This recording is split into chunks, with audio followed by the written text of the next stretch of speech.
7 dog care clues you might be missing. A frozen dog may be stressed, not stubborn. When a dog feels fear, unease, or danger closing in, the body can go tight and stiff.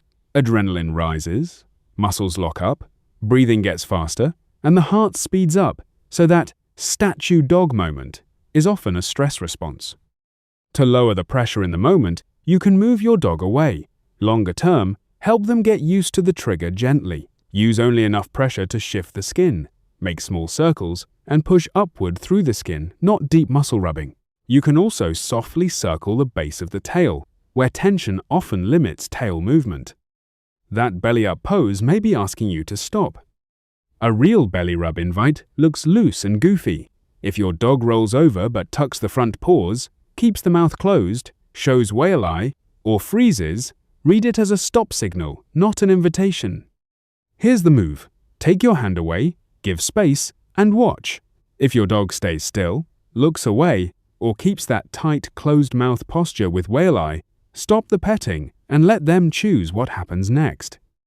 Runaway pup, teach a hand touch. Train a touch. Show a flat palm. Say, touch. And the moment your dog's nose taps your hand, click and reward. It works because the hand becomes a clear target that predicts good things. Start with a treat between your fingers, palm facing your dog, so attention lands on your hand, not your pocket.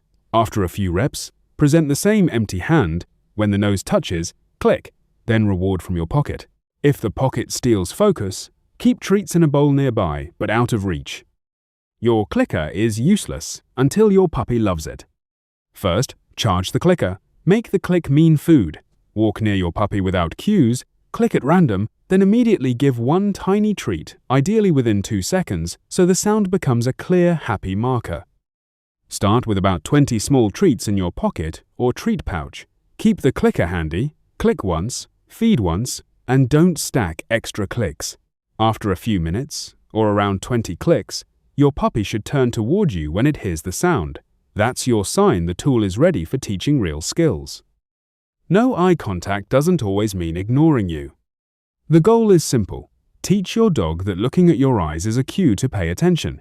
Get down to their level, keep your face and gaze soft, and talk gently, especially with shy puppies. Don't force the stare. Let them choose it. Hold the treat at your dog's eye level, then slowly move it toward your own eyes while saying, watch. The moment you get a second or two of eye contact, click and reward. Click before they lose interest, then later switch the treat hand to a simple finger cue between your eyes. Raised hackles don't always mean anger. When a dog is excited or tense, the sympathetic nervous system can tighten tiny muscles at the hair roots so the coat stands up. Think of hackles as a body alarm, not a single emotion label. Look along the belly-to-back line. That's where raised hair is easiest to notice, especially on short-coated dogs. Long coats can hide it. If you spot it, don't crowd the dog. Pause, add space, and read the setting. A first meeting, a tense greeting, or simply cold air. Got a puppy that turns into a noodle? Relax training teaches your puppy to settle while being gently held. That small skill builds comfort with restraint, so everyday handling like cleaning or a quick body check feels less like a battle. Pick a tired, quiet moment, sit on the floor or bed, hold your puppy securely, stroke gently, and say relax in a soft voice. If they wiggle, stay calm and consistent without adding pressure. Release only after they soften, even if it's just a few seconds. Watch the whiskers before the bark. A dog's whiskers can stand up or settle as their face and tiny hair muscles tense.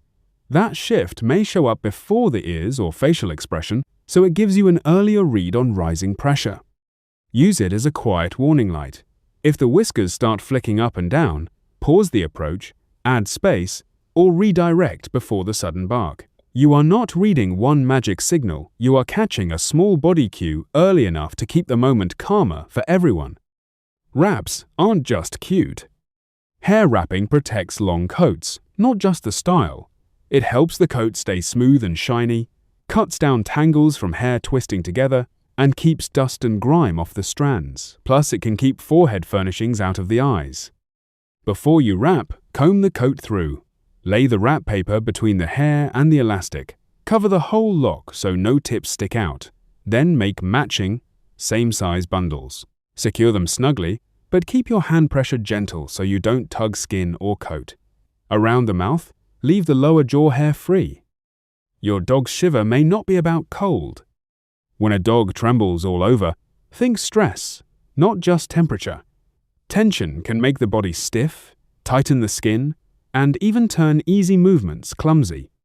If the shivering starts on walks and still happens after you add a coat, the problem may be fear, not weather. For sounds like thunder or drums, record them and play them at calm moments, so your dog can slowly get used to those outside triggers. Switch too fast, and your dog's gut protests. Because a dog's gut is relatively short, sudden menu changes can be harder to handle. The practical move is to ease the new food in gradually, so the digestive system has time to adjust instead of getting surprised at dinner. Use a 1-0-day transition. Start with 10% new food on day 1, then raise the new food share by 10% each day until day 10 reaches 100%. As you switch, watch the poop. A good sign is slightly moist and log-shaped. Very dry, hard, too soft, or shapeless can mean the food is not agreeing with your dog. Carbs aren't the enemy in your dog's bowl. For dogs, the smart move is a reasonable amount of carbohydrates. Sugars help supply energy, while fiber supports gut health. So instead of cutting carbs completely, think balanced sources like grains, leafy greens, and root vegetables. Here's the simple split. Sugars are the energy side. Dietary fiber is the fullness and poop side, helping bowel movement and stool quality. But more fiber is not automatically better. Too much can make food less appealing and interfere with absorbing other key nutrients. A Bichon cut isn't just a fluff ball. Aim for a rounded, full outline that works with your dog's natural body lines. That's what brings out the Bichon look: soft curves, balanced proportions, and a compact shape instead of random puff. Before trimming, check coat length and feel the chest, rump, shoulders, and back so the shape matches the dog underneath. Keep the body length, height, and back length close to a 5-4-3 relationship. Then smooth the chest, belly, waist, legs, neck, and head so every plane turns into one clean curve. Homemade dog food can't be just meat.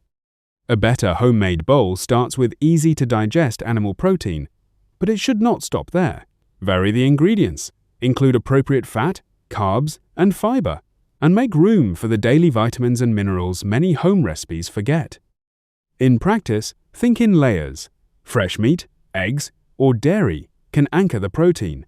A small drizzle of plant oil on the surface can make the meal more appealing. Then, keep the whole bowl low in salt, because too much salt adds metabolic load for the kidneys. That's it for today. Subscribe for a new guide every day.